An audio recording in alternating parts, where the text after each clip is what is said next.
computadora le voy a poner, así después compartimos el video de lo que charlemos. Si les parece, podemos hablar un poquito de este compendio que hicimos con los chicos para compartir estas, que le llamamos tecnologías aplicadas, ¿no? Al análisis de fallas o en la búsqueda, ¿sí? de fallas incipientes o algunas no tanto. Entonces, como que lo dividimos en 6 grandes grupos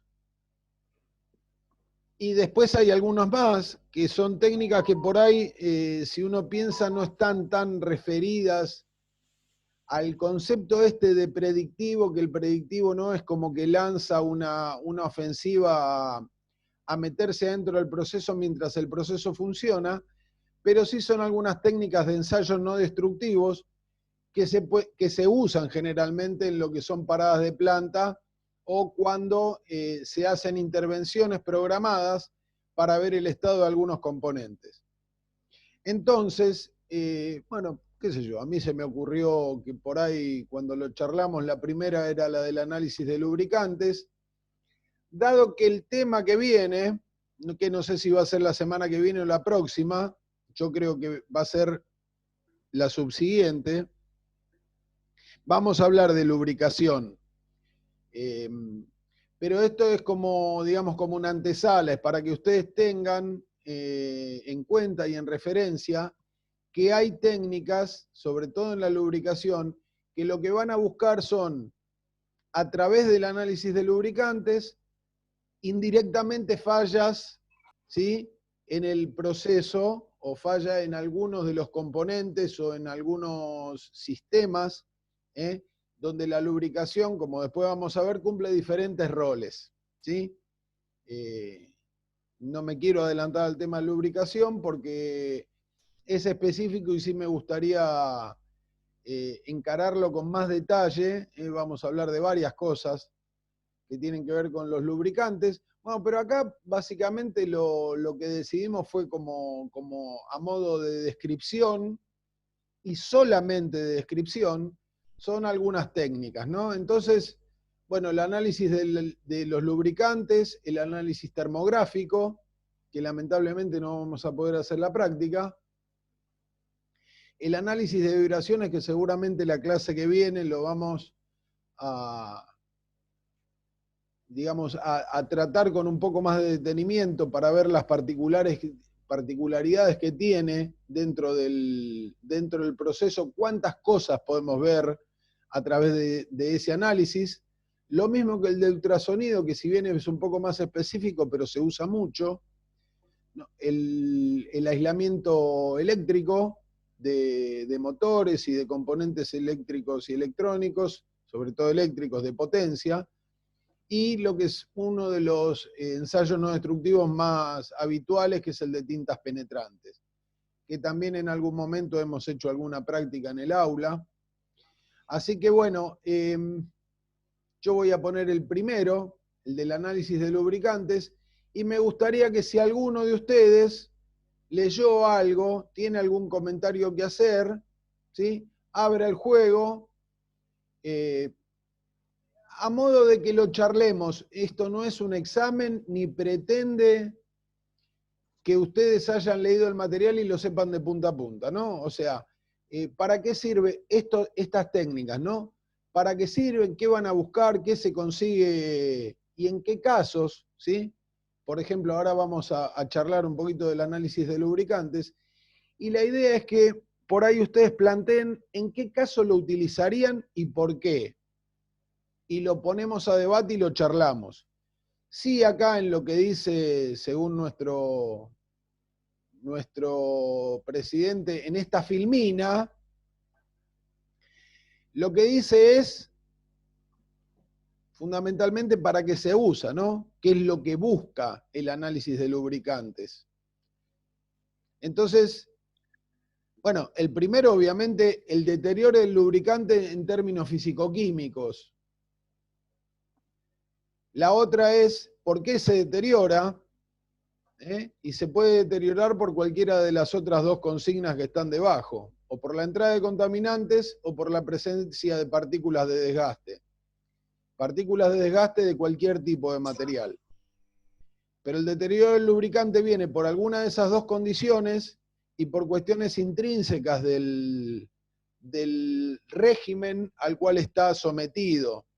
¿Sí? Ese régimen puede ser un régimen físico, o sea, estar exigido a mayores condiciones de las que el lubricante está diseñado, o también puede ser que el régimen sea un régimen donde el lubricante puede deteriorarse por cuestiones químicas.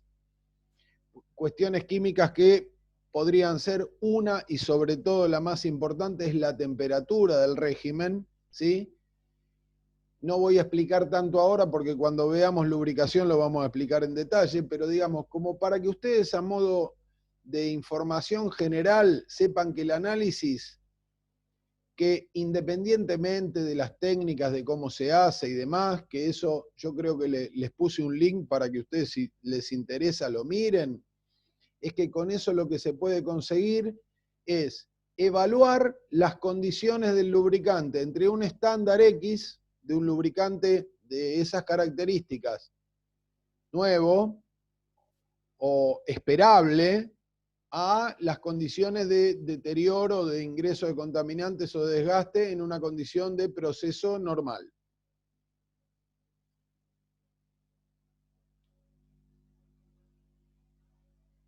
Bueno, pero yo lo que les pido es que vayan de a uno aportando las ideas, porque si hablamos todos juntos nos pisamos.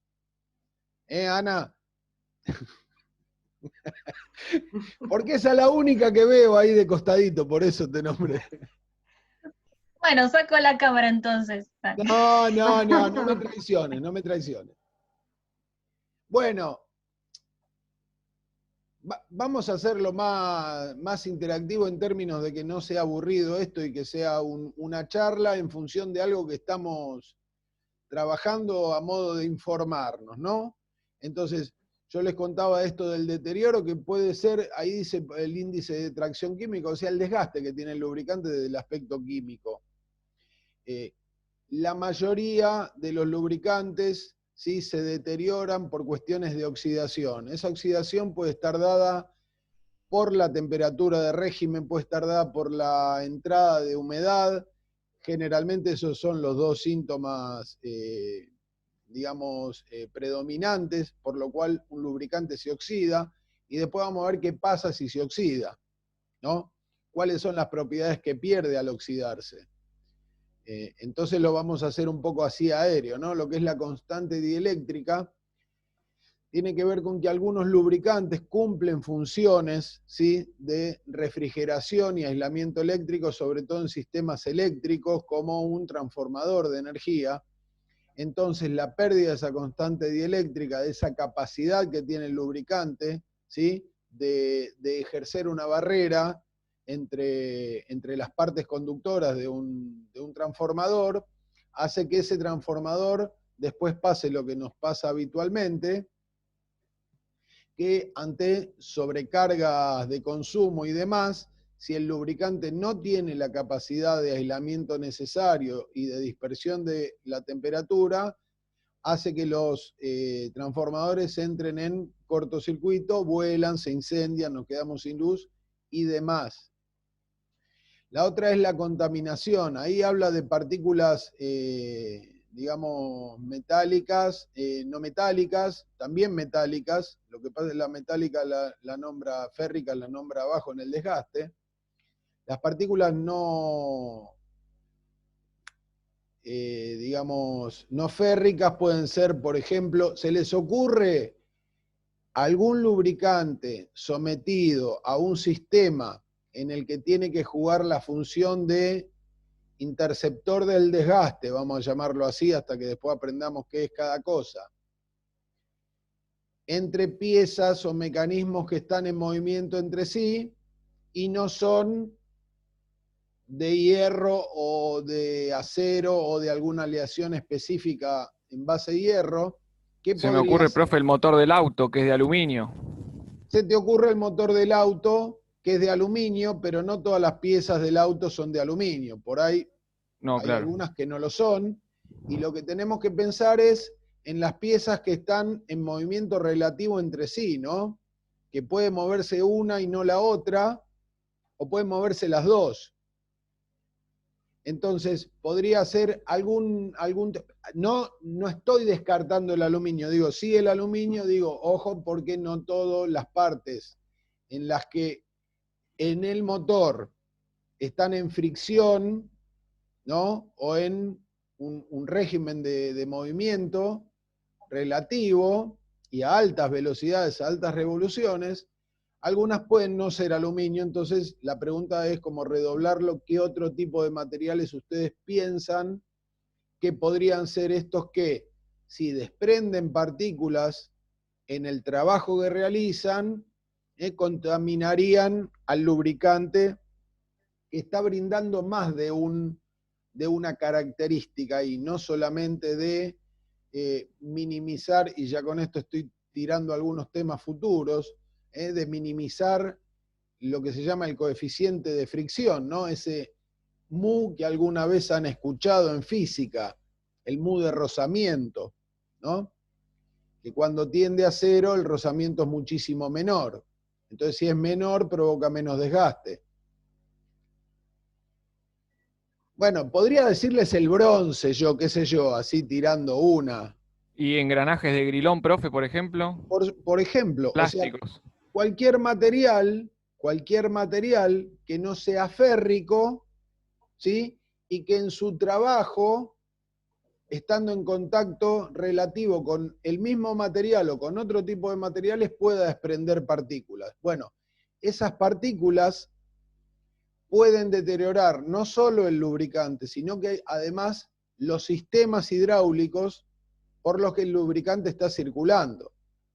Ahora vamos a ver un poquito más adelante, seguramente alguna pista vamos a tener. Bueno, el tema de la contaminación, el contenido de agua, también lo que dijo Nico con respecto al motor del auto, sería algo a tener en cuenta, ¿no? A ver, Nico, te doy la derecha ahora, ya que hablaste del auto, bancátela. ¿Con respecto a qué? ¿A agua? Al contenido de agua que puede tener un lubricante. No, no sé, ahí en el auto, no, lo único que sé cuando te metes adentro de un charco y le metiste agua al motor que no se comprime, pero eso es en la explosión arriba del pistón donde no hay lubricante, hay combustible. Bueno, pero Eh, tendría que entrar el agua ahí, ¿eh? Sería una cosa... pasa, que es cuando se quiebran todos los pistones y rompes el bloque.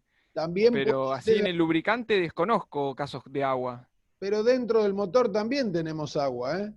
O sea, no Sí, solo lo el agua de que refrigera, refrigeración. o sea, porque el aceite dentro del motor cumple más de una función. Sí, baja la temperatura, lubrica. Pero el agua también es un circuito que mantiene en régimen la temperatura de trabajo. Y hay veces que cuando, por ejemplo, nunca escucharon, se sopló la junta, pasó el agua, y el agua puede mezclarse con el aceite. ¿Sí? Si los circuitos o los capilares o las venas de refrigeración del motor se rompen y se rompe la junta de la tapa de cilindros, también el agua pasa al lubricante. Entonces, bueno, ya que pase al lubricante es una anécdota porque en realidad lo que se nos va a hacer pomada es todo el motor y no solo el lubricante. Pero bueno, digo, es otra de las posibles causas. Otra de las causas son los malos sellos en las centrales donde está alojado el lubricante, suponiendo un lubricante que trabaje transmitiendo, digamos, energía, puede ser un circuito de potencia, ¿no? El movimiento de un cilindro hidráulico, ¿no? Que se acciona a través de la presión del lubricante. Entonces, si fallan los sellos, ¿no? Los retenes o todo componente que de alguna manera tiene bajo un sistema cerrado al lubricante, puede puede meterse agua directamente como tal, puede meterse agua como humedad y después transformarse en agua y crear una contaminación química. Generalmente el agua lo que hace es, no me voy a... Le estoy contando la película de lo que va a venir, no les quiero contar el final. Porque si no, cuando hablemos de lubricación no vamos a hablar de nada. Entonces me quiero meter ahí, lo mismo que esta variación de la viscosidad, lo voy a dejar pendiente. La contaminación en un lubricante hace que varíe su índice de viscosidad, su viscosidad, digamos, en términos de esa capacidad de fluir que tiene un lubricante, vamos a ponerlo en esos términos nada más, y también la degrada. El agua, la temperatura, la oxidación también actúan contra la viscosidad, que es una de las variables más importantes que tiene un lubricante. El otro tema es el desgaste. Acá habla de desgaste férrico. Bueno, entonces, desgaste férrico, qué sé yo, podemos pensarlo en varias aplicaciones. Generalmente se puede pensar en una caja de reducción, ¿sí? Donde hay muchos engranajes que son, digamos, aleaciones de hierro, que pueden ser acero o diferentes tipos de aleaciones en base de hierro, ¿sí? Y ese desgaste, lo que ahí habla de rodamientos, engranajes y demás, lo que provoca son partículas, y esas partículas, más allá de hacer una contaminación en el lubricante, lo que provocan es, y después lo vamos a ver, es un desgaste en los componentes del sistema de lubricación, las válvulas, en las bombas. Generalmente las bombas del lubricante no son bombas como nosotros las conocemos como las del agua, ¿no? Que tienen un impulsor, sino que son bombas a engranajes, justamente, y si esas partículas metálicas se meten en el medio de los dientes de un engranaje, lo más probable es que terminen deteriorando el engranaje y produciendo un desgaste en lo que se llama en la pisada de los dientes, ¿no? Y vamos a ver que hay diferentes tipos de desgaste después cuando veamos la película parte 2 de lubricación. Bueno, entonces... ¿Le tiro un comentario? Dale, el que quieras, que está buenísimo.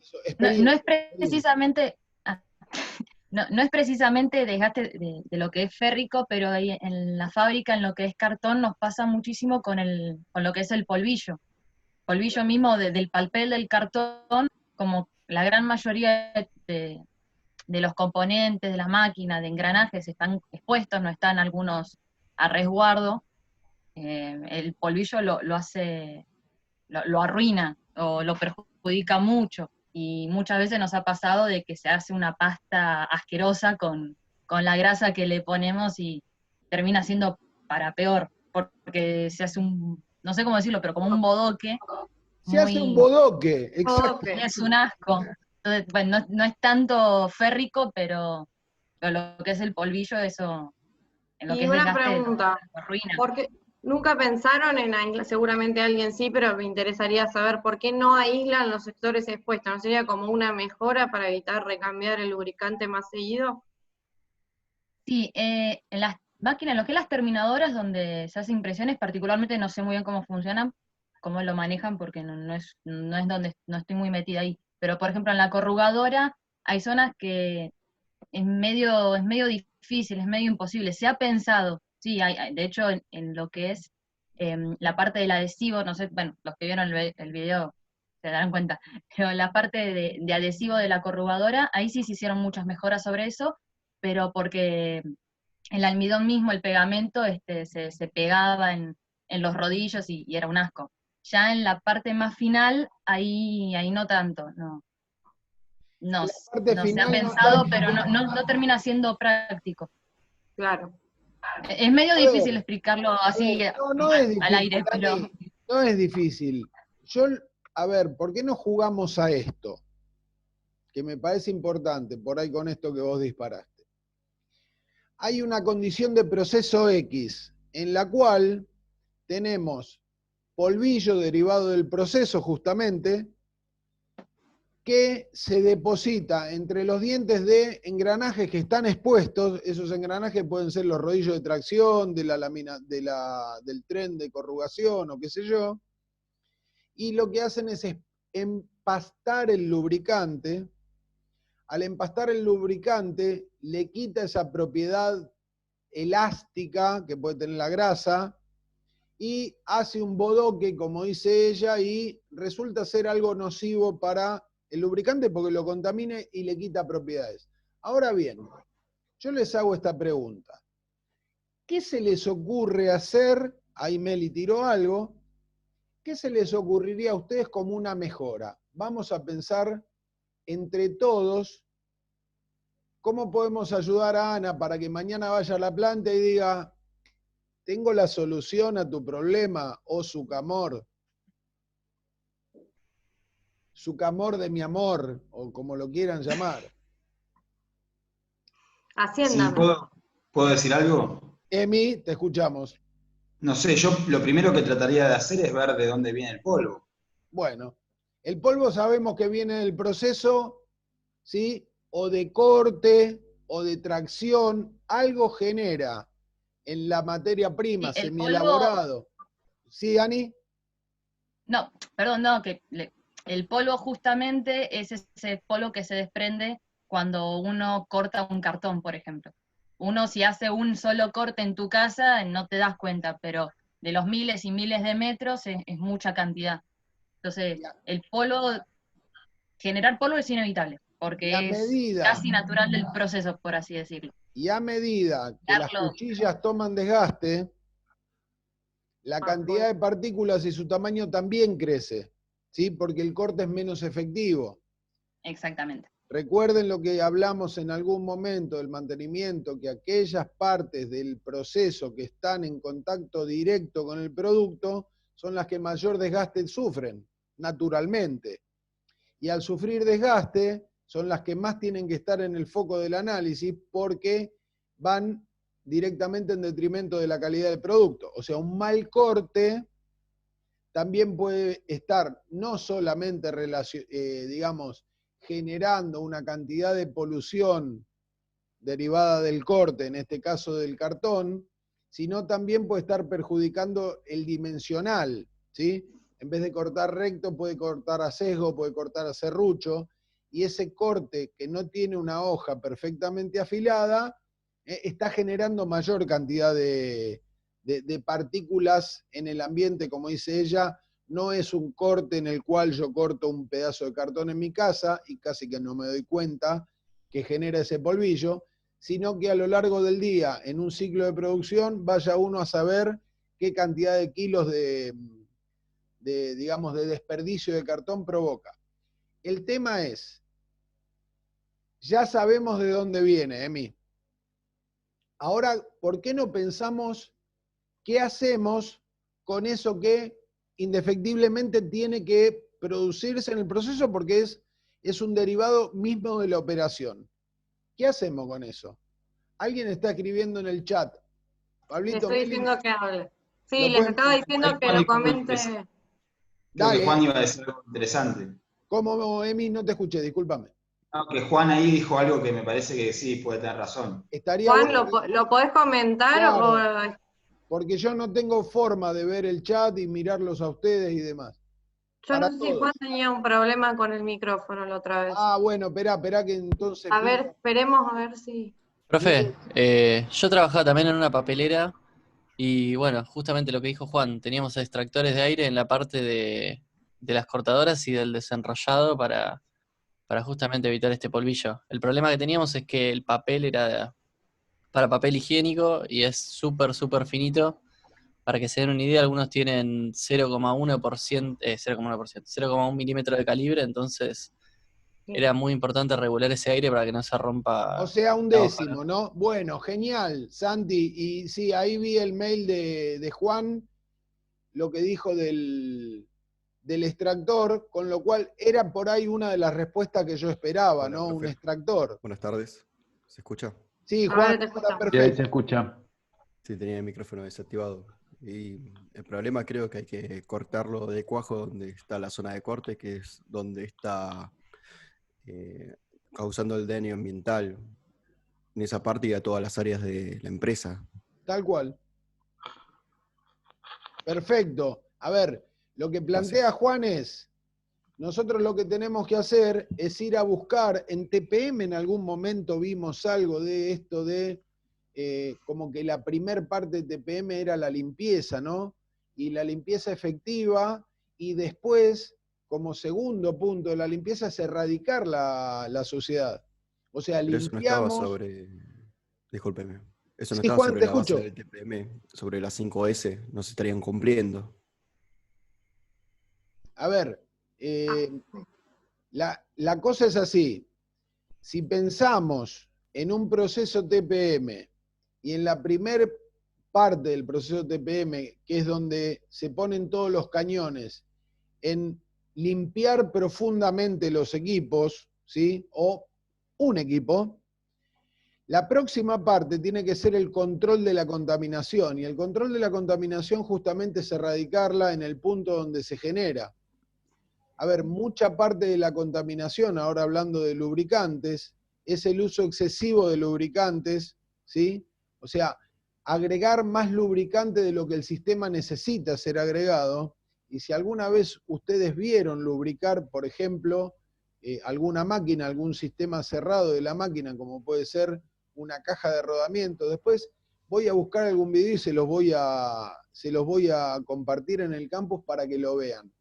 Discúlpeme, este polvillo también podría causar una enfermedad profesional en los ojos de los operarios, porque se va Por acumulando ejemplo, A sí, ver, por a ejemplo, los yo ojos. vi en una de las plantas de mi laburo, que se hace lana de vidrio, el polvillo es de vidrio, obviamente, y es muy perjudicial para la salud, tanto como para la vista, como para aspirarlo, produce fibrosis, y hay unos extractores inmensos, y te puedo asegurar que no huele una gota de polvo ahí, ¿sí? Hay una limpieza, porque obviamente aspira todo el polvo del ambiente.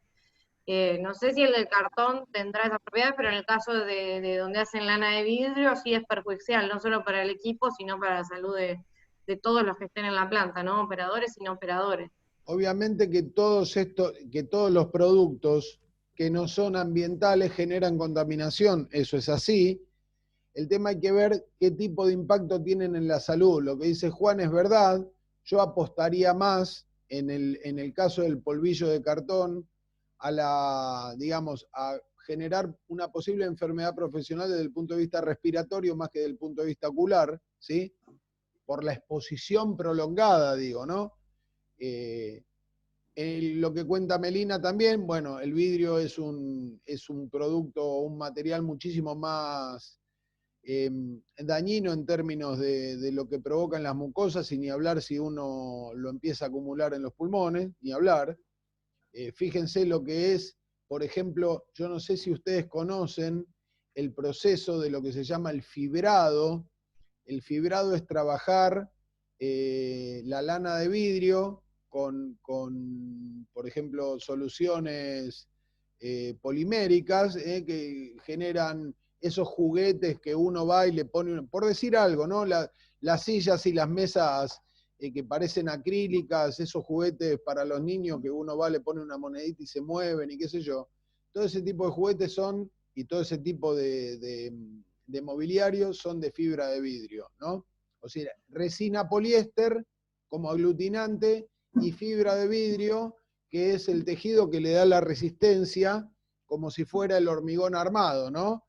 El concreto trabajando como un muy buen resistente a la compresión, ¿sí? Y las barras de acero reticuladas dándole la resistencia a la tracción. Entonces eso trabaja en un conjunto y brinda un material excesivamente resistente. Bueno, en el caso de la lana de vidrio y la resina poliéster es lo mismo, ¿no? O como por ejemplo los neumáticos de los coches, que tienen todo el recubrimiento de caucho que le da la resistencia, la capacidad de adherencia, ¿sí? Y demás.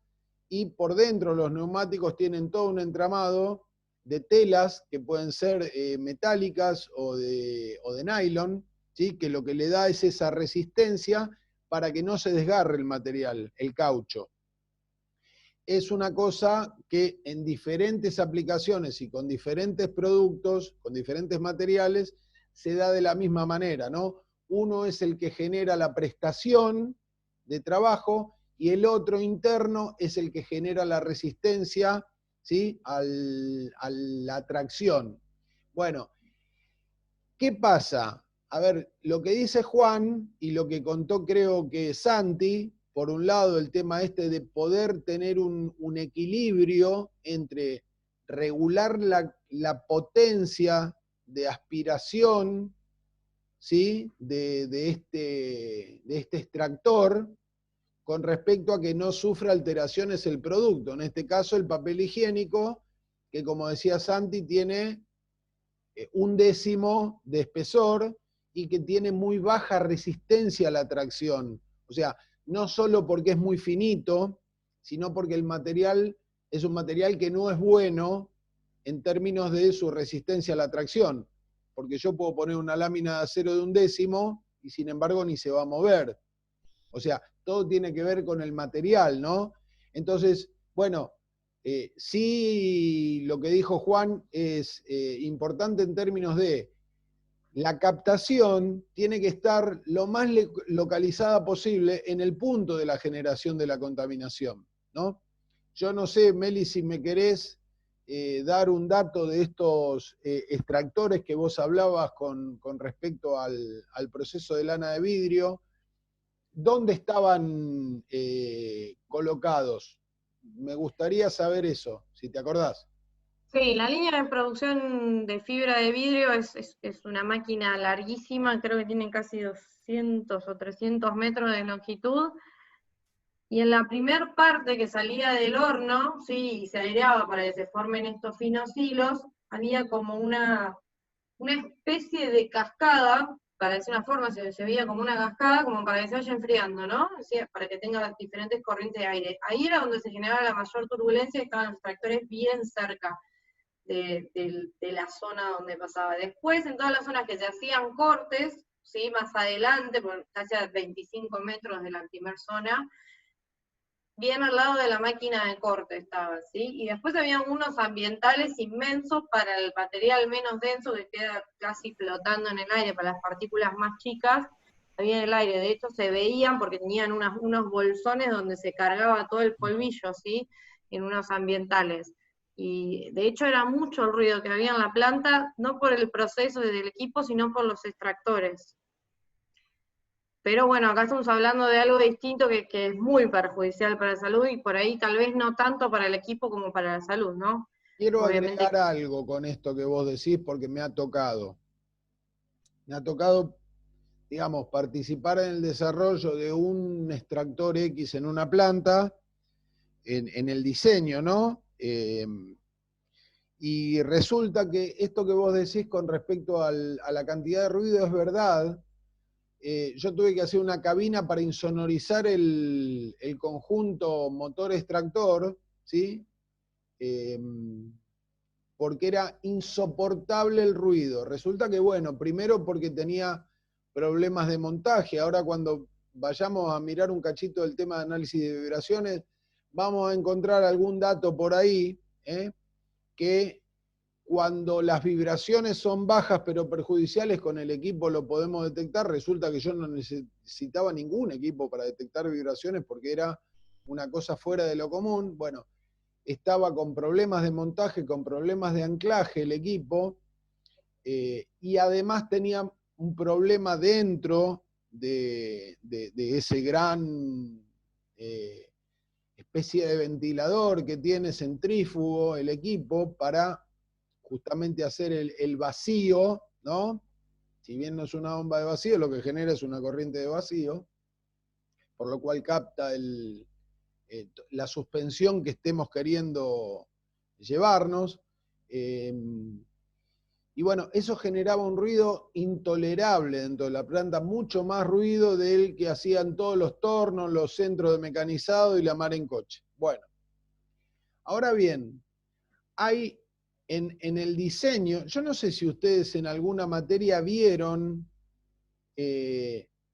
algo que tiene que ver con esto, ¿sí? Si en procesos industriales o en instalaciones o en, no sé, yo no recuerdo, la verdad, alguna materia que les haya enseñado o que les haya contado o que les haya, digamos, guiado para hacer un cálculo de una extracción. ¿Lo vieron eso? Si yo recuerdo, no se ve. En Yo que seguridad y me higiene acuerde vemos tampoco, ¿eh? no sé, yo no me acuerdo. Por ahí se trata el tema de extracción como en procesos industriales, como alguna técnica, pero no, Sí, yo eso sí. particularmente no recuerdo el tema del cálculo, pero bueno, yo lo aprendí en Ventilación otro creo lado. que veíamos. Tengo ¿Emi? idea de que vimos ventilación. En seguridad y higiene vimos ventilación. Está bien, Ventilación, pero no extracción, todo eso no. claro. No, en seguridad y higiene vemos lo que dice la norma, ¿sí? Cómo es el cálculo según la norma, pero no qué equipo poner y Claro, en con qué. seguridad e higiene lo que se ve es a través del decreto 351, cómo se regula el tema de la ventilación o los caudales de ventilación o los volúmenes de aire que tienen que circular en la unidad de tiempo de acuerdo al proceso. Claro, sí, eso vimos. O sea, se hace un cálculo volumétrico y en función también de la actividad es la cantidad de renovaciones por hora que tiene que tener todo ese cubaje o todo ese volumen, ¿no? Y bueno, yo con eso lo que tengo es un dato de decir, bueno, para este volumen de este local y para la actividad que se ejerce, necesito 40 ventilaciones por hora, 40 renovaciones se llama. Bueno, ahora... Claro, se tiene en cuenta también la cantidad de personas, las aberturas y ese tipo de cosas. Eso era lo que... Exactamente. En función de todo ese análisis, ¿sí? Yo lo que tengo que decir, ¿qué pasa si no me alcanza de manera natural? Tengo que poner ventilación forzada. Entonces es un dato de input que yo le tengo que dar al diseñador para decir, mirá, me tenés que diseñar un equipo de tanta cantidad de metros cúbicos hora, ¿sí? Que me va a garantizar a mí tener X cantidad de renovaciones para el proceso que hago. Eso es lo que dice el 351, ¿sí? El decreto que reglamenta la ley de seguridad e higiene. Yo ahora no me voy a poner tan exquisito en decir, bueno, ¿cuántas renovaciones necesito, cuántas no necesito? Lo que estoy pensando es en esto de, bueno, ya concluimos que más allá por ahí de cubrir los engranajes, una alternativa, o digamos, la segunda alternativa, porque la primera sería intentar disminuir, mitigar, minimizar, hasta inclusive eliminar la polución, pero en algunos casos no se puede, como en este caso. ¿Cómo hago para captarla en el punto de generación? ¿No? Obviamente después tratarla, pero para evitar la contaminación, no solo ambiental desde el punto de vista de digamos, de evitar posibles enfermedades profesionales para la gente, sino también de poner a resguardo los equipos, ¿no? En esto que decíamos, ¿no? Del deterioro del lubricante, que puede ir mucho más que el deterioro del lubricante, meterse en lugares donde lo que puede hacer es generar una resistencia adicional en sistemas mecánicos, en la cadena cinemática, que después podemos ver lo que es. Entonces, esto de poder captar, ¿no? De poder extraer esa contaminación en el lugar, en el foco en el que se genera, me da la idea a mí que es una de las mejores técnicas post análisis de cómo minimizo esa generación, ¿no? Cómo tengo mejores técnicas de corte, podría ser, para que la técnica de corte me ayude a minimizar la polución o la generación de contaminantes. Entonces, lo que yo vi con mi, digamos, con mi experiencia de trabajo en los lugares donde me tocó y digamos, en esta situación en la que yo viví, que tuve que participar del diseño de un sistema y demás, es que generalmente las captaciones, ¿sí?, se intentan hacer, a veces porque no queda alternativa, obviamente, porque es la parte más cómoda, ¿sí?, de manera superior, ¿no?, al proceso de corte, aspirando, ¿sí?, rompiendo la gravedad y llevándome el material contaminante hacia un sistema de filtro y después, bueno, lo trato y lo mando al exterior en condiciones aceptables para el medio ambiente. Ahora bien, hay un sistema que es mucho mejor, que es que la captación no sea superior, sino sea inferior. Porque ahí estamos ganando un montón de energía. ¿Por qué? Y porque la mayoría de las partículas, por más livianas que sean, ¿sí?, siempre van a favor de la gravedad. Si yo consigo aspirarlas desde abajo en el momento del corte, ¿sí?, evito la flotación, porque si la partícula empieza a flotar y yo no tengo la posibilidad de poner una campana exactamente arriba, porque está la cuchilla, cuanto más la separo, ¿sí?, la cantidad de energía que tengo que poner a disposición de la extracción, ¿sí?, siempre es el cuadrado de la distancia. A medida que yo me alejo, ¿sí?, tengo que duplicar la cantidad de energía, ¿sí?, para que sea efectiva. Entonces, una técnica, en la medida que se puede, en la medida que, digamos, el dimensionamiento físico del proceso me lo permita, una de las mejores medidas es captar desde abajo. Es una charla, miren de los lubricantes donde fuimos a parar al proceso de Anita, que mañana va a ir a decir y dice, va a haber que hacer un agujero en el piso para meter un extractor. No es tan así, hay otras alternativas, pero digo... Igual, profe, sí hay, lo que es justo eso que usted mencionó, es que hay justo abajo de la cuchilla como unos tubos gigantes, pero son más bien para chupar, por así decirlo, el pedazo de cartón que sería el scrap, digamos. Claro. Lo que es partículas sí se termina yendo, pero hay algo como lo que usted dice, sí hay. Bueno, a ver, buenísimo, estamos alineados en alguna cosa.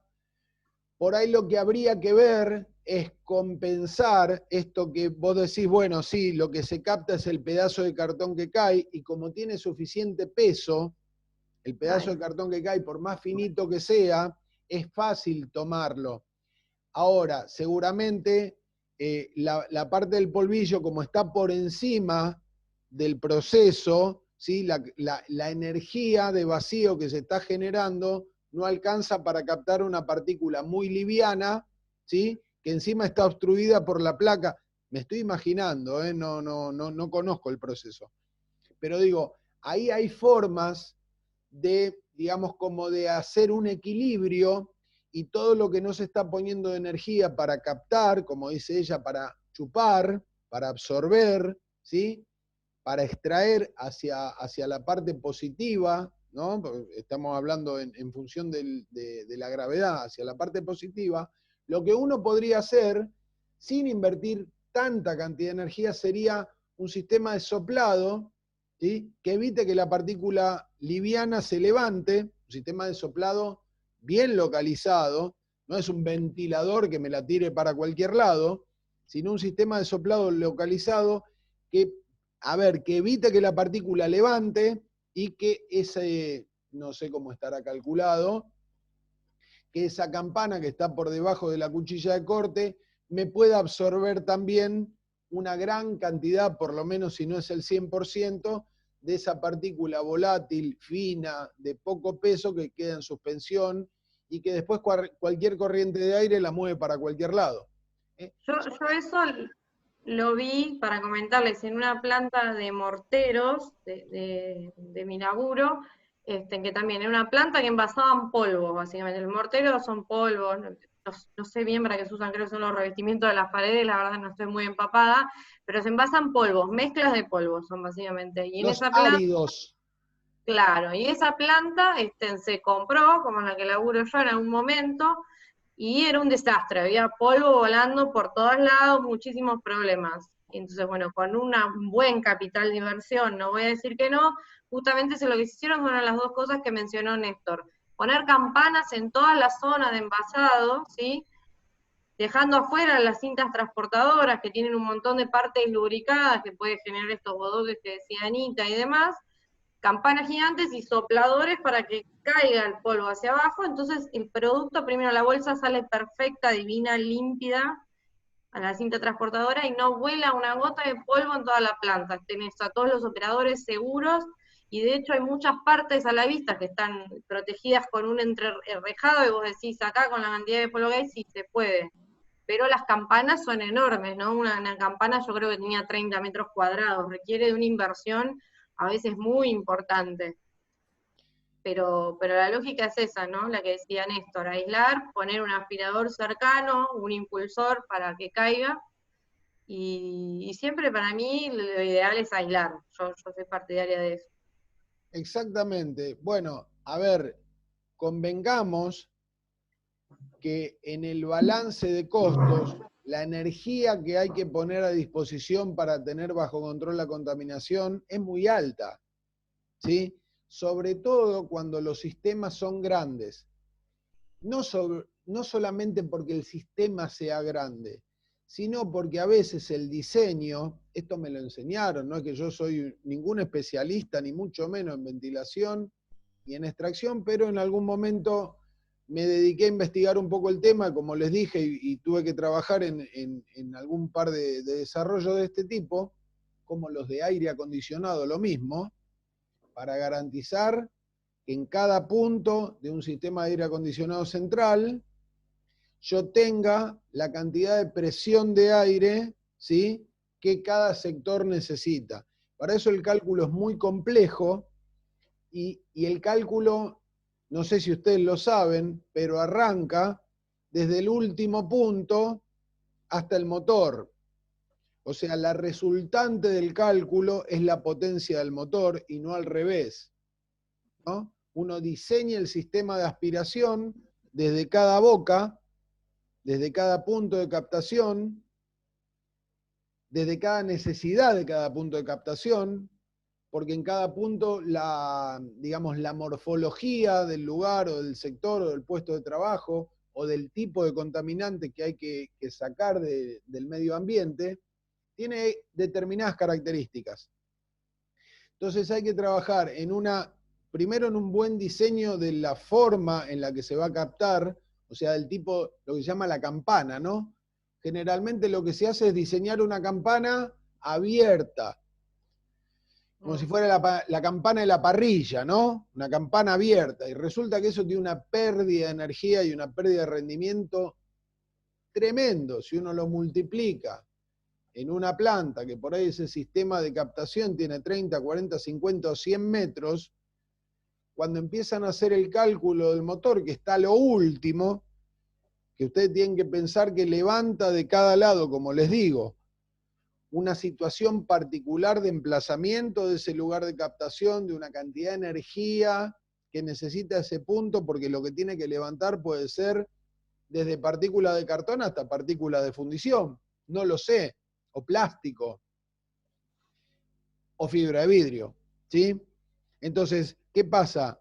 Cada punto de captación tiene un cálculo particular y una situación de emplazamiento particular que hay que tener muy en cuenta y hay que saber mucho para hacer esos cálculos, porque a partir de ese punto se diseña el área que se necesita en función del material y de la velocidad de aire que hay que tener en ese punto, se diseña el área de captación y la forma, no solamente la sección, sino la forma que va a tener ese punto de captación. De ahí hay que diseñar cómo entra el conducto. En función de esa entrada hay que diseñar el diámetro del conducto. Y así se hace en cada punto hasta llegar al motor. Con lo cual, todas las velocidades y los caudales puestos en juego, desde el último punto del proceso, pasando por cada punto que yo tengo que captar, con cada cantidad y cada tipo de material y cada diámetro de conducto, cuando llego al motor, recién ahí tengo la potencia del motor y recién ahí voy a poder dimensionar cuál va a ser mi sistema. ¿Sí? ¿Alguien está queriendo entrar, Andy? Listo. Bueno.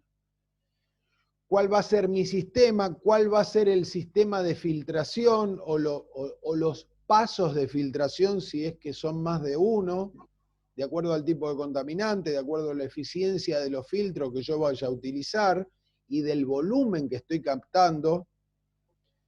Es un cálculo que para hacerlo bien demanda muchísima experiencia, muchísimo conocimiento, pero que además, si está mal hecho, van a pasar 2 o 3 cosas. Primero, algo de la contaminación que quiero sacar no la voy a poder sacar, no va a ser eficiente, con lo cual esa contaminación va a crear algún perjuicio desde el punto de vista humano, o sea, de la salud ocupacional, desde el punto de vista del producto, desde el punto de vista del proceso.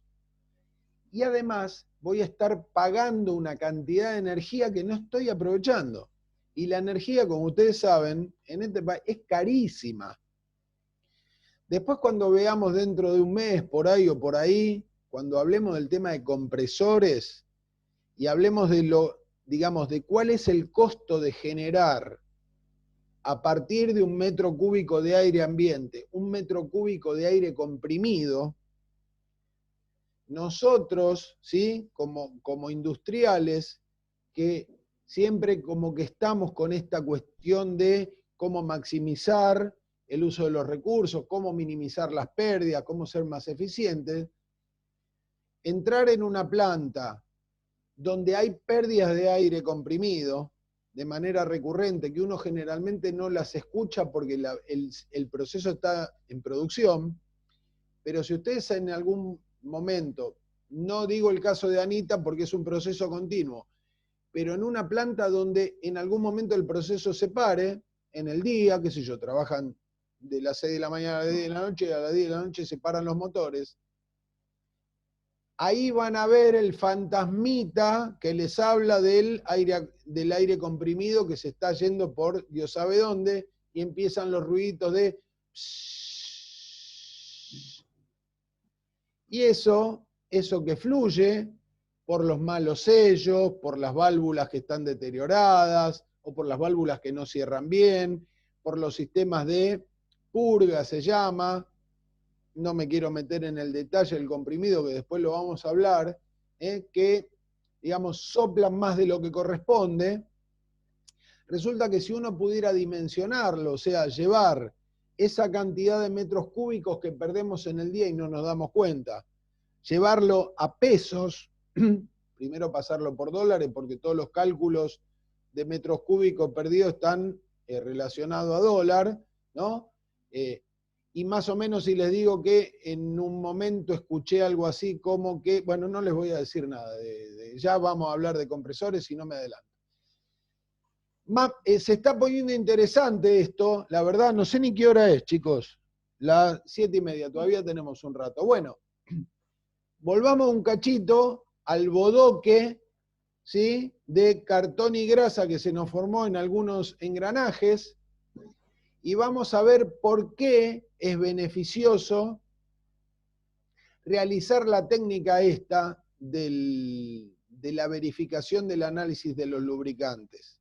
En términos bien macro, bien macro. No nos estamos metiendo, aunque después les voy a hacer un comentario para lo que les interesa, para que analicen, es obviamente extender al máximo, dice la duración de los aceites lubricantes, yo agregaría de los lubricantes. Acá es como que el análisis de los lubricantes se hace mucho justamente en aceites o en grasas muy fluidas, que a veces parecen que fueran aceite y no lo son, después lo vamos a ver. ¿Para qué? Para evitar la sustitución del lubricante, salvo que sea absolutamente necesario. Entonces yo les pregunto, esto es un cuentito que siempre hacemos con Pablo, que Melina por ahí el año pasado, no sé si se acuerda o no, que lo hemos hecho, pero la gran pregunta es, ¿cuándo utilizarían ustedes un análisis de aceite lubricante? ¿En qué caso? El que se les ocurra. Abro el micrófono. O en cuál usan habitualmente también, ¿no? ¿Lo hacen, lo utilizan? En el motor del auto. Por ejemplo. ¿Y por qué en el motor del agua? Por ejemplo, bien, Acá yo ahora quiero escuchar otra versión. No me quiero quedar solamente con Emi, que es uno de los pocos que ha abierto el micrófono y ha tirado todos los datos a haber y por haber. Profe, yo no sé si referirme quizás a un sistema específico, pero sí decir, digamos, donde en algún caso un lubricante cumpla una función crítica y sea necesario un análisis de lubricantes, porque quizás hay otro sistema en el que el lubricante no es crítico justamente y no sea necesario un análisis de lubricantes y demás. Entonces podría... yo te voy a, perfecto Facu el planteo, pero yo te voy a responder una pregunta. Uno de los puntos más críticos donde labura un lubricante es adentro del motor de un coche, como dijo Emi. Entonces, ¿vos lo sugerirías? Y para el caso del auto, no se aplica, la verdad, un análisis de lubricante. Entonces, por algo es que no se aplica. Solamente se tiene en cuenta cambiarlo desde cierto tiempo. O sea, ahí se está aplicando un mantenimiento más preventivo que predictivo en el caso del auto. Ahora tenemos dos versiones. Puede ser que cada 10.000 kilómetros le hacen cambio de aceite. Suponiendo que algún auto utilice un lubricante, que los hay, que dura 10.000 kilómetros según la concepción del fabricante, lo deberíamos cambiar. La pregunta es, ¿en qué caso o en qué casos ustedes, vamos a suponer ustedes, manejando un departamento de mantenimiento, sobre todo con la formación que tienen ustedes, tomarían la decisión de mandar a ensayar un lubricante a ver si es necesario cambiarlo o no? Ese sería más o menos el concepto de la pregunta. ¿Anita? Perdón, profe. No, se me ocurre, y si tal vez está sometido a altas temperaturas y puede que se queme, tal vez, y si se quema, como cuando se quema el aceite del auto. Bueno, acá estamos dando vuelta alrededor del coche, porque por ahí es una de las máquinas más habituales y que todos conocemos, ¿no? Yo lo pensé por ahí, engranajes que están sometidos a alta temperatura, no se me ocurre, pero fantaseo, no sé, engranajes que tienen algún aceite o algo para el rozamiento, y si justo están sometidos a alta temperatura porque el proceso se da así, si el aceite se quema, perjudica justamente ese rozamiento. Entonces tal vez yo necesito hacerle un análisis para saber si ya tengo que cambiarlo, o si tal vez es de mala calidad el lubricante y en realidad tengo que usar otro porque se me quema muy seguido. Ahí tal vez el problema está en el proceso que levanta mucha temperatura. Anita, yo te haría una pregunta a vos. Vos sos la jefa de mecánica o la jefa de mantenimiento del lugar ese donde tenés ese problema. Entonces la pregunta que te hago es, Ani, ¿vos estás usando el aceite que corresponde con la debida tolerancia de régimen de temperatura que el proceso demanda? Y si se está quemando, claramente algo está fallando. Tendría que ver entonces que el lubricante no es el que corresponde. O tal vez el lubricante está bien y el problema está en el proceso que no debería levantar tanta temperatura. Ahí estamos.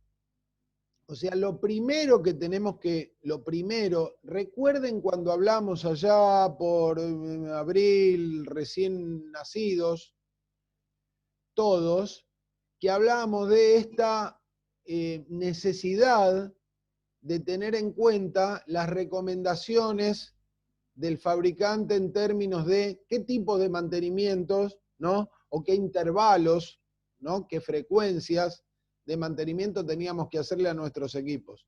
Como uno de los condimentos, no como el exclusivo, digo, ¿no? Entonces, seguramente, para esta máquina o esta parte de la máquina que vos estás citando, yo debería contar con qué tipo de lubricante, y cuando digo qué tipo de lubricante, después vamos a ver que los lubricantes tienen varias variables, ¿sí?, que yo tengo que tener en cuenta a la hora de elegirlo, sobre todo un lubricante que tiene que trabajar a altas temperaturas, ¿no? Tenemos que definir qué significa alta temperatura, ¿no? Cuál es el rango al que voy a exigir ese lubricante, y después monitorear más que el lubricante, monitorear la temperatura de régimen. Porque si el lubricante está preparado para un intervalo de temperatura, qué sé yo, 150, 220 grados, vamos a suponer. Si el lubricante es el que corresponde, y yo tengo monitoreada la temperatura de régimen, el lubricante debería, ¿sí?, por su propia condición físico-química, resistir o seguir apto durante X horas de funcionamiento. Ahora bien, independientemente, a ver, no tan independientemente, pero digo, quiero ir a otra variable que no tiene que ver solamente con la condición del proceso, y ahora voy a meter yo digamos, un puntazo ahí en lo que hablaban los chicos de, vamos a ver, alguien decía, por ejemplo, Emi dijo, vamos a investigar el aceite del auto, Facu dijo, la verdad que no se usa, se cambia, Juan dijo, cada 10.000 kilómetros lo cambio. ¿Cuál es el centro del análisis? Miren, les voy a contar, o les voy a dar mi opinión respecto a las cosas que yo viví. Resulta que hacer un análisis de lubricantes no es una cosa como ir a comprar un filtro, o mejor dicho, una botellita de alcohol para mantener mis manos, ¿sí?, higienizadas y desinfectadas durante nuestra pandemia de todos los días. O sea, el costo de analizar un aceite es una cosa que es elevada de acuerdo a ¿qué? De acuerdo al volumen de aceite que yo tengo en consideración revisar. Si es el volumen de aceite como el del motor del auto, que son en promedio 4 litros, y que yo sé que de acuerdo al tipo de régimen de uso, ese aceite dura en promedio 10.000 horas, como dijo Juan, yo lo más probable no es que le haga hacer un análisis de aceite a mi coche para ver si puede aguantar 500 o 1.000 kilómetros más, sino que lo que voy a hacer es cambiarlo de manera preventiva. Como dijo Facu, ¿no? O sea, tenemos ya asumido que determinados cambios de determinados consumibles, ¿sí?, los hacemos a un intervalo de tiempo X, porque ya sabemos que su vida útil está limitada a la condición de uso. No es lo mismo para el caso de una central, donde yo tengo una central, digamos, de potencia hidráulica, donde yo tengo 25.000 litros de aceite, y que yo no puedo cambiar 25.000 litros de aceite porque se me disparó la temperatura y porque me lo degradó químicamente y lo tengo que tirar porque no me sirve más. Porque ya no me transmite la cantidad de potencia que mi sistema necesita. Piensen en que los análisis siempre tienen que estar en función de lo que yo voy a utilizar, de lo que yo tengo que tener en estudio. Entonces, por eso es que que habitualmente no se hace un análisis de aceite en un auto que tiene 4 litros de volumen, digamos, de contenido. ¿Por qué? Porque sale más caro hacer el análisis que cambiar el aceite. Ahora, no se utiliza el mismo concepto si yo tengo depósitos, como dijo Anita, por ejemplo, el depósito de un gran reductor que mueve los rodillos de la planta de cartón o de la planta de asfalto de Meli, ¿sí?, los rodillos que van moviendo, o las hojas o las láminas de cartón, o los rollos de membrana, ¿sí? Tal vez tengo grandes reductores que tienen 100 litros de aceite, o 150 o 200, con lo cual yo no puedo estar cambiando permanentemente ese aceite porque no lo tengo monitoreado. O sea, ¿qué voy a tener que hacer? Dos cosas. Primero tengo que monitorear qué cosas pueden contaminar al aceite. Uno es la temperatura. Listo, tengo que tener en contacto, digamos, tengo que tener bajo control la temperatura.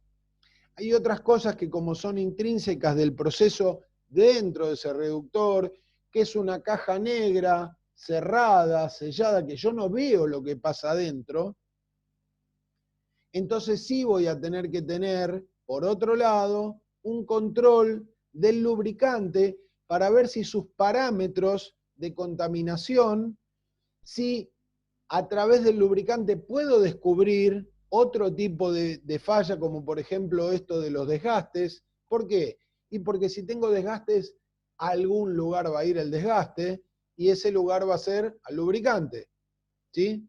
O va directamente al lubricante, y el lubricante lo va dejando en la zona de filtrado, como puede ser que, hecho digamos, el sistema del auto, tiene imanes para que aquellas partículas férricas, como dijimos antes, se depositen y no formen parte del circuito y no vayan contaminando no solo el lubricante, sino el resto de las piezas. ¿Sí? Ahora, si justifica el volumen y el costo y la parada que yo tengo que hacer para cambiar ese lubricante, cuando ese lubricante se deteriora, entonces sí, este tipo de análisis es conveniente hacerlo. En el caso de un auto, la verdad, salvo que usemos un lubricante que sea extremadamente caro, como podría ser para el caso de un auto de altísima gama, que seguramente, lo desconozco, pero que seguramente debe tener un sistema de monitoreo del lubricante a través de sensores, ¿sí?, que irán dando alguna información de alguna alteración en términos de contaminación, obviamente de presión y de temperatura, seguro. ¿Qué hora es que no me quiero pasar? Porque me gustaría que, aunque sea, esto al final no había pensado en 2 clases, me parece que va a dar para que hablemos unas cuantas clases, y si el tema interesa, está buenísimo y lo vamos a hacer, ¿sí? Porque como ya les dije el otro día, como seguramente, Pablito, si me ayudaste, agradezco, el calendario es posible que se estire un poquito más, vamos a tener clases. Y como sí, no, creo que hasta el 19 se estira. Bueno, hasta el 19 de diciembre, con lo cual, como no vamos a tener laboratorios, que nosotros teníamos 2 clases previstas para laboratorios y demás, meteremos todas las clases que hagan falta, si es que este tema, que en las preliminares iba a ser periférico y nada más que a modo informativo, si interesa, le vamos a dar, digamos, todo el tiempo necesario para que ustedes interactúen con esto, porque está buenísimo, si es que a ustedes les interesa, ¿sí? Entonces... Creo que alguien dijo una consulta, Néstor. La que sea, si la podemos Discúlpame. responder, bienvenida. Yo tengo una gotera, ¿no?, de aceite en el circuito, ¿no?, que Una va pérdida. hacia una pérdida, que va hacia el contenedor sobre la batea. Esa pérdida podría contaminar toda, o sea, técnicamente tiene contacto con el aire, tiene contacto con el agua en caso que llueva. ¿Podría contaminar todo el aceite, todo el contenedor? A ver, poneme un poquito en situación, en O términos sea, de... tenemos todo un circuito, ¿no?, que transporta aceite hacia un contenedor y el mismo tiene una pérdida. Ese contenedor que, Juan, dame una idea. Contenedor esos que se acumulan aceite. Puede ser que sea como un cuadrado gigante que está o sea, que tiene como una malla de metal alrededor para poder contenerlo. ¿Como un bin? Escúchame, no me sé, discúlpame, no me sé el nombre. Juancito, ¿eso está en el lugar donde vos trabajás? No, trabajaba. Ah, pero teníamos esa falla y estaban las personas arreglándolo, pero ahora mirándolo desde este punto de vista es como que estoy pensando que esa falla pudo haber contaminado todo el contenedor. Pregunta, Juan. Vos lo que estás diciendo es que lo que circulaba era aceite por un conducto Sí. con el objetivo de que se almacenaba para qué. De almacenarlo, para después utilizarlo en algunas máquinas. ¿Y de dónde venía ese aceite ¿Dónde venía? a ese contenedor? O sea, traían los tambores gigantes y después iba un motorcito que lo transportaba. Ah, ok. Es buenísima esa. Mirá, yo cuando termináramos esta parte, los iba a remitir a... Voy a tratar de hacerlo sintético. Son -10, creo que en media horita o antes porque ustedes tienen después logística, por ahí lo podemos hacer. Bueno, a ver, avanzo con esto para meterme y responderte o intentar responderte a lo que vos decías. Bueno, extender la vida útil al máximo, prevenir averías, reducir costos y reducir impacto ambiental como grandes consignas. Lo dejamos ahí para que yo pueda avanzar en esto que... Hola. Ahí está. Sí, sí, lo estoy escuchando. No, el hola era para mi máquina que no me respondía, ¿eh? Bueno, resulta que todo esto que vinimos hablando, y para este último enfoque que le dimos, ¿no? Con sistemas complejos, una cosa es poner aceite arriba de una pieza para que no se oxide, y otra cosa es tener un sistema, tal vez como el que habla Juan, lo desconozco, pero ahora vamos a ver, donde es importantísimo, cuando hablo de sistema, hablo de un sistema cerrado, en el cual yo tengo una bomba que toma aceite de un depósito, lo manda por una cañería y va por máquinas, pasa por válvulas, acciona cilindro, qué sé yo, vuelve, pasa por un filtro, va a ese depósito y de ese depósito lo vuelve a agarrar la bomba y así establece el circuito cerrado. Resulta que de acuerdo a la, digamos, al uso que yo le tengo que dar a ese lubricante, hay determinados niveles de lo que se llama limpieza. Hay una norma internacional, bueno, ISO, a través de ese código que ustedes ven ahí, 4406, yo le puse el link ese a un videíto para que ustedes tengan idea de qué se trata, pero tenía ganas de compartirles algo. Hoy justamente estuve armando, digamos, como 2 o 3 páginas para poder mostrarle puntualmente de qué se trata este sistema de limpieza, ¿no? Y entonces voy a dejar de compartir esto un minutito para poder ir a buscar otras cosas que tengo aquí, por ejemplo, no dentro de mi correo, sino por... A ver, ¿dónde estamos? Acá. Esto es lo que se llama el código ISO. No cargó la página. ¿No cargó? A ver si carga ahora. Decime qué ven. El correo. Uy, me están hackeando. Qué raro, porque cuando uno carga... Cerrá y volvé a compartir. Esperá que voy a sacar esto de acá. Tengo un quilombo con la cosita que me aparece por un lado y por el otro. Dejar de compartir. Vamos a cargar otra vez. Y ahora vamos acá. ¿Qué se ve ahora? Un ejemplo de código ISO, ahí está bien. Perfecto, bueno. No voy a entrar en detalles, ¿sí? No lo voy a explicar en detalles. El código ISO es un código de limpieza. A ver, si yo hago esto, ¿se ve el cambio de página? Sí. Perfecto. Entonces quiere decir que estamos bien.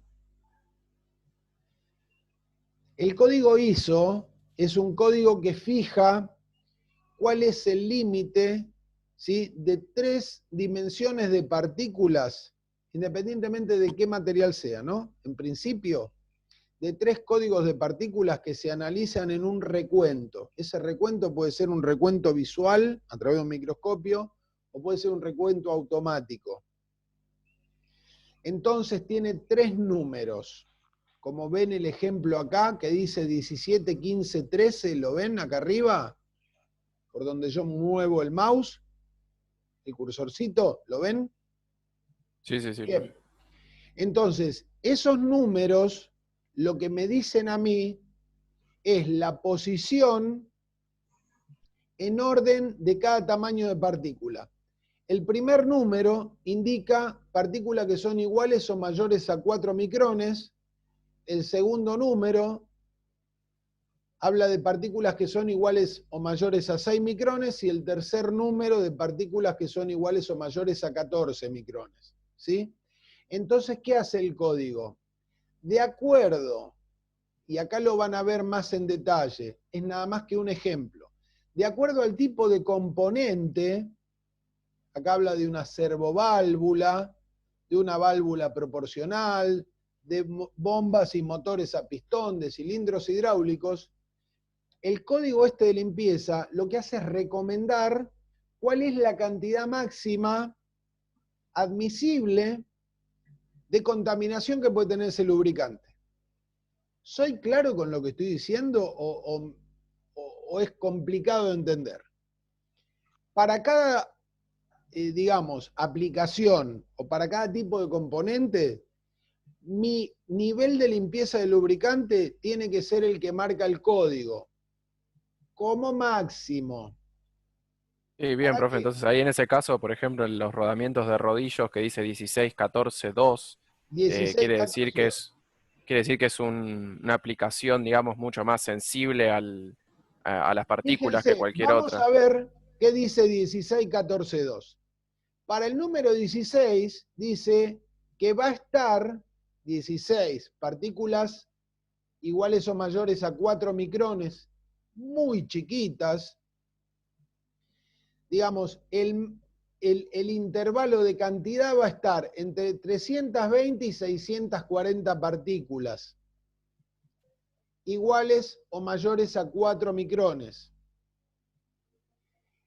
Para partículas de igual o mayor tamaño de 6 micrones va a estar entre 80 y 160, y para partículas de más de 14 micrones va a estar entre 0,02 y 0,04 de máxima. O sea que casi que no hay partículas. Eso es para el caso, por ejemplo, del rodamiento de rodillos o rodamiento de agujas que se conoce. Son rodamientos de un ajuste muy preciso y que pueden trabajar a muchísimas revoluciones. Después lo vamos a ver en algún momento.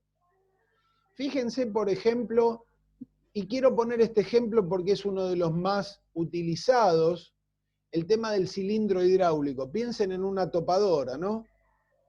O piensen, por ejemplo, en esas líneas de producción que seguramente vamos a tener, ¿sí? La presión de los rodillos estos que trabajan entre sí, impulsados por pistones hidráulicos o cilindros hidráulicos, y dice que el código recomienda una valoración de 20, 18, 15. Ese 20, 18, 15, si yo me voy a la tabla, habla de entre 5.000 y 10.000 partículas iguales o mayores a 4 micrones. ¿Cómo era el otro número? 20, 18, 15. Para las de más de 6 micrones va a estar entre 1.300 y 2.500. Y para las más grandes, las de más de 14 micrones, entre 160 y 320 cantidad de partículas, ¿no? Ahora bien, digamos que es un nivel de contaminación bastante importante. Después yo esta página se las voy a compartir porque está buenísima. El que la quiere ver la ve y el que no la quiere ver no la ve. Yo se las comparto, le pongo el link en el campus. Ahora bien, yo les voy a mostrar cuál es el código ISO de un aceite nuevo de Shell, un aceite muy utilizado para esto. A ver qué opinan ustedes, ¿sí? Fíjense, volvemos a lo de los cilindros hidráulicos. 20, 18, 15. Igual ahora volvemos, si no nos acordamos del número, no importa. Es a modo de que lo miremos para ver que uno cree a veces que cuando compra un aceite pulcro, impoluto, no sé, virgen, llámenle como quieran, y resulta que no es tan así, ¿eh? Fíjense, ¿Cambió la pantalla? Sí. Bien. Fíjense lo que habla acá.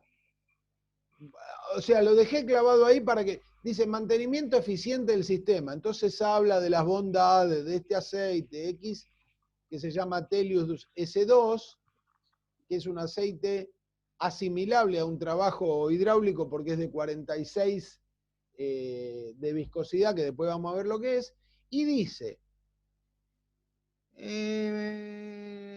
con la limpieza superior, cumpliendo los requerimientos máximos de la norma ISO 4406, o mejor, en líneas de llenado, dice acá, no, sino en líneas de llenado. Primero, les quiero decir esto, dice, cumple con este sistema de limpieza, el aceite, cuando yo lleno mis depósitos, mis tambores. Ahí tengo, digamos, yo tomo, es como el agua, ¿no? El agua viene potable, pero la meto adentro de mi tanque que está contaminado y la contamino. Entonces, yo tengo el aceite que viene por los caños de mi destilería, yo garantizo que mi aceite cumple 21, 19, 16, como dice ahí, antes de meterlo adentro del tacho. Yo lo meto adentro del tacho, del tambor. Y ahí lo puedo contaminar, obviamente, porque el tambor está abierto. Cuando yo lo lleno, el tambor no está herméticamente cerrado con mi pico de llenado. O sea que yo puedo estar metiendo partículas. Piensen ustedes que no son cascotes de la construcción de la obra de al lado. Son partículas que van de 4 micrones a 14 micrones o más, con lo cual son muy chicas. Y fíjense, dejo esto, pero sí me quedo con este número 21.19.6 respecto de este número 20.18.15. 21, 19 y 16, fíjense, de 10.000 a 20.000 partículas pequeñas, de 2.500 a 5.000 intermedias y de 320 a 640 grandes, por decirlo de alguna manera. Contra 20, 18, 15, ¿sí? Que me está hablando de la mitad en partículas grandes, la mitad en partículas intermedias y la mitad en partículas pequeñas. O sea que un aceite nuevo no me está garantizando el nivel de limpieza que yo puedo necesitar. ¿Para qué? Después los invito a leer este artículo que está buenísimo, porque el primer punto es trabajar en el ahorro y en el incremento de productividad a través de la utilización de aceites, vamos a ponerle la palabra sanos para el sistema. Son 20.02 y venimos recontra bien. Dejo de compartir un cachito. En líneas generales, recordando que es una propuesta para que ustedes incorporen algunas técnicas ligadas al mantenimiento predictivo, proactivo, llámenle como quieran, que existen en el mercado industrial, que son de amplia difusión, que algunas obviamente son más utilizadas que otras, porque es más probable que en la planta de cualquiera de ustedes, si hay algún sistema de mantenimiento predictivo, se use más análisis de vibraciones o se use más termografía que análisis de lubricantes, salvo que ustedes tengan un proceso con determinados equipos donde los recipientes y la cantidad de aceite que se utiliza, que se almacena, ahora vamos a ver el caso de Juancito que me quedó picando, digamos, es acorde con el uso de la técnica, ¿sí? Más o menos. ¿Está claro cuál es el concepto y cuál es el objetivo y cuál es el alcance de esto? Che, de a uno, ¿eh? No. Tendría que leer sí, mejor sí, ese clarísimo. artículo para poder cómo funciona eso. No entendí bien, pero bueno. A ver, Juan, más allá del artículo y más allá de lo que yo les compartí todavía más marginal que lo que pretendía de lo que es el entorno de análisis de vibración, de aceites o de lubricantes, el concepto de por qué es importante, qué es lo que mide, qué es lo que verifica, en qué escenarios sería deseable hacerlo, qué es lo que previene, cuál es el objetivo de la verificación. Sí, la esencia está, eso se encuentra bien. Bueno. También, Néstor, no sé si lo dijiste, ¿no? Con esta tablita que estabas mostrando, no sobredimensionar tampoco el aceite que vamos a utilizar por una cuestión de costos, depende también la prestación que necesitamos, eso siempre hay que tenerlo en cuenta, siempre como ingenieros industriales nos van a pedir reducir el costo, no usemos lubricantes por demás costosos si los necesitamos para una prestación más básica. Después igual cuando vemos lubricantes me parece que eso lo veíamos de nuevo, así que no me quiero ir. Ahí lo vamos a ver, digamos, si bien no nos vamos a convertir ni en ingenieros en lubricación, ni en especialistas en tribología, que después vamos a ver qué es, y demás, vamos a ir como un poquito más al detalle, ¿no? De lo que son los lubricantes, de cuáles son las funciones de los lubricantes, de qué tipo de lubricantes tenemos, de acuerdo a su aplicación, de acuerdo a su condición físico-química, de acuerdo a, digamos, qué criterios deberíamos tener, como dice Meli, para la elección de un lubricante. Acá lo que yo les estoy diciendo es, ojo, porque a veces, vamos a suponer que nosotros nos ponemos, con todo esto que aprendimos, mañana vamos a la planta y decimos, yo quiero ver el código de lubricación del lubricante este que compramos, porque me parece que va para atrás. Y elegir entre un lubricante con un código y otro código no es el incremento del valor. El incremento del valor va por otro lado y después lo vamos a explicar y después lo vamos a discutir. Yo lo que les quiero decir con esto es que a veces uno cree, porque es un error habitual por desconocimiento, ¿sí? No por mala praxis, sino por desconocimiento, se lo digo porque yo lo he sufrido también, esto de creer que utilizar un aceite nuevo me va a garantizar un montón de cosas. Me la va a garantizar en tanto y en cuanto, meto 2 puntos, el lubricante no sea tan crítico para el sistema que yo necesito hacer funcionar. Cuando hablo de crítico hablo de, ojo, porque si yo tengo como en ese, digamos, en esa página que les mostré, que hablaba de servoválvulas, o sea, ¿qué es una servoválvula? Me dirán ustedes con cara de atónitos por ahí, ¿sí? Es una válvula comandada electrónicamente, ¿sí? Que puede referir posicionamiento exacto, en diferentes, es como si fuese, no sé, a ver, ¿conocen el concepto de un servo, ¿sí? De un servomotor? O sea, la servoválvula es una válvula asistida por un servomotor, que le va a decir en cada punto, abrí hasta acá, cerrá hasta allá, ¿sí? Con una precisión que manualmente ni nada más que eléctricamente se puede conseguir, ¿no? Eso es una servoválvula. ¿Por qué? Porque hay circuitos que necesitan de una precisión en el caudal y en la presión que están transmitiendo. Y como ambos trabajan entre sí, para sistemas muy precisos, el control del paso del fluido debe hacerse con una servoválvula. Y no solo con una electroválvula que lo único que hace es on-off, ¿sí? Abre o cierra a través de un pulso eléctrico, pero que no tiene, o podría llegar a tener, de acuerdo a algunos taps que se llaman, ¿sí? Posicionamientos particulares, qué sé yo, cada 90 grados, por decir algo.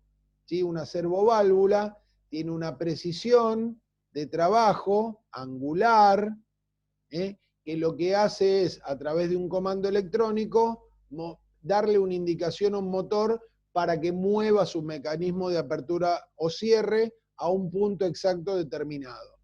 Bueno, para esos sistemas tan delicados, ¿sí? Se necesitan un nivel de limpieza del lubricante tal que exija verificarlo a través de estos códigos. Y no solo de qué tipo de lubricante. Porque acá hay dos cosas. Uno es que yo utilice el lubricante que tengo que usar, ¿sí? Que va a estar referenciado, según el fabricante, a una marca o a dos marcas. Hay fabricantes que tienen alianzas estratégicas, ¿no? Con algunas marcas, y por ejemplo Ferrari, ¿no? Aconseja Shell. Hay otro fabricante que le dice, bueno, Shell, tal característica, o, ¿sí? ¿Qué sé yo? Exxon tal, o Action tal, o qué sé yo, el lubricante que usa Total, el que usa el París-Dakar, pero le va a decir qué tipo de lubricante, con qué características, ¿sí? Que después lo vamos a ver. Pero esto es independiente de la característica del lubricante. Esto es qué nivel de limpieza tiene aquello que estoy comprando. Y en algunos casos puede no ser relevante, ¿sí? Y da lo mismo si tiene un código, qué sé yo, 21, 18, 16 como el que vimos, o 20, 18, 15, pero en algunos casos es importante. Es importante porque de eso depende no solamente el rendimiento del lubricante en el trabajo que va a hacer, sino en la conservación del sistema. Y resulta que es más probable que yo comprando un lubricante que no tenga un buen grado de limpieza, me gaste más guita después cambiando la servoválvula porque la arruiné con la contaminación del lubricante o porque no ajusté el tipo digamos, el tipo de filtro y la frecuencia de cambio de filtro, que también la tengo monitoreada, que es el corazón del sistema, ¿no? Nuestros pulmones, nuestros riñones. Si no filtran, nos contaminamos de más y podemos perecer en el intento. Bueno, siendo las 20:11, a ver, con lo único que me quedo contento es que parece como que el tema, algún grado de intriga generó y se nos fue toda la clase con un solo tema. No, con esto no digo que vamos a estar 6 clases con esto, ni mucho menos. Pero en una de esas estaremos todas las que hagan falta. No, no vamos a levantar el pie por decir, bueno, necesitamos avanzar. Vayamos y si los temas son, como dice también Miguel, ¿no? Si les interesan, avancemos a fondo. Si no les interesan tanto, pasemos a otra cosa más entretenida. Y para la clase que viene, para el martes que viene, la que va a tener la palabra va a ser Naimé, que me desapareció de la plantilla, no sé dónde está. ¿Dónde está Naimé? Me parece que como no estaba el tema que le gustaba, rajó. Bueno, no importa. Va a tener su, digamos, voy a detener la grabación porque ya no vamos a hablar más del tema. Así que nos vemos el martes.